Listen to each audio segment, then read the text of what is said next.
So yan guys, ilalagay na rin po natin ang milk. So pinakalas na po yung milk. Antayin lang din po natin na kumulo. Once na kumulo na po, ay pwede na po natin.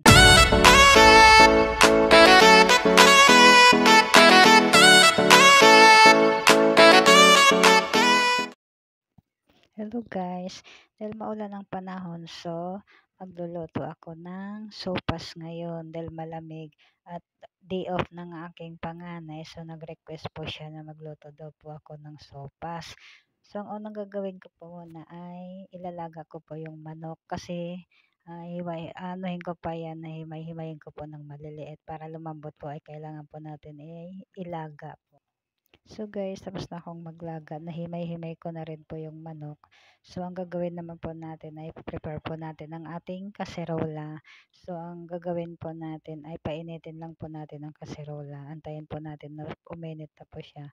At once na uminit na po ang kaserola, ay ilalagay na po natin ang butter or margarine. Then antayin lang po natin na matunaw yung margarine. Kasi yun po ang gagamitin natin panggisa. So hindi na po tayo gagamit ng mantika. Kaya ayan na po ang panggisa natin. So ayan na guys, umuusok-usok na po siya. So antayin ko lang po mawala yung usok. At saka matunaw po yung margarine po. Tapos sabay na po natin gigisa ang sibuyas. Then pag antayin lang din po natin mag golden brown ang sibuyas.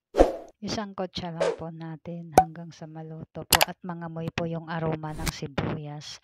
Once na mangamoy na po ang aroma niya, so pwede na po natin ilagay yung mga iba pang sahog. So ayan guys, dahil sa naamoy ko na yung bango ng ating sibuyas, so ilalagay na po natin ang ating hinimay-himay na manok. Then haluin lang po natin para mag combine ang amoy ng sibuyas at saka yung manok. Then sunod na rin po natin ang ating hotdog. So guys, ang ginamit ko ay cheese dog. Kasi cheese dog lang po ang available namin sa ref. So yun na lang po ang nilagay ko. Parehas din naman po yan. So sasangkot siya lang din po natin. Pagkatapos po ay sunod na rin po natin ang ating hiniwa-hiwa na carrots. So, ganun lang din ang proseso guys. Halo-haloin lang po natin. Then, lagyan na po natin ng sabaw. So guys, ang ginamit kong sabaw ay yung pinaglagaan din po ng manok. So, hindi ko po tinapon yung pinaglagaan ng manok. At yun po ang gagamitin natin sabaw. At dahil ko konti lang yung sabaw po ng nilaga kong manok, ay dinagdagan ko na lang po siya ng mineral water. Tapos takpan lang po natin guys. So antayin po natin kumulo. So once na kumulo na po, ay ilalagay na po natin ang ating elbow pasta. Kasi at saka ibinabad ko na po yan sa tubig guys para malambot na po siya. At habang binubuhos natin guys, kailangan po natin haluin ng haluin para po hindi magdikit-dikit ang ating pasta. Kasi once na pag hindi mo pa siya hinalo, ang kinalabasan po ay dikit-dikit po yung pasta.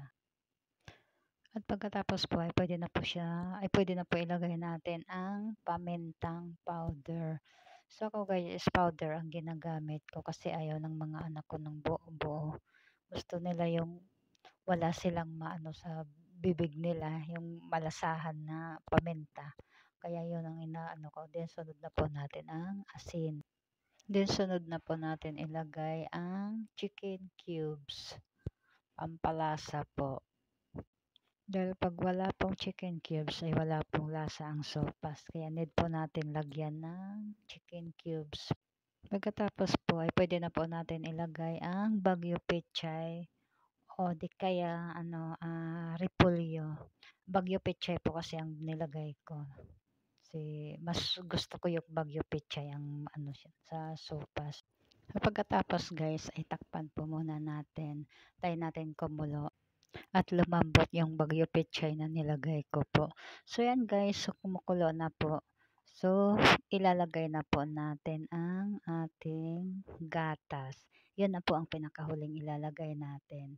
Tapos pag nailagay na po natin at ubusin lang po natin guys ang isang latang malaki para maging creamy po. So masarap po kasi pag ang sopas ay maraming gatas. So yan na guys, tamang-tama po sa malamig na panahon. Sopas po talaga ang hinahanap natin 'pag malamig ang panahon. Gustong-gusto natin kumain ng mga maiinit na pagkain like sopas or ano pa man na mga maiinit na pagkain. Pampawi po 'to ng lamig. Siya nga pala guys, nakalimutan ko isang chicken cubes pa lang pala na ilagay ko. So, ihabol ko po 'tong isa kasi nakalimutan ko po. So, antayin na lang po natin na kumulo po So, yan guys, luto na ang aking nilutong sopas. So, tara guys, kainan na po tayo. Super, super yummy po yan guys. Kaya, ay, masarap ako magluto ng sopas guys. May kasamang pagmamahal yan. Kaya ang makakatikim niyan ay makakalimutan ng kanilang pangalan. So, hanggang dito na lang guys. Thank you for watching. Bye. And God bless you all po.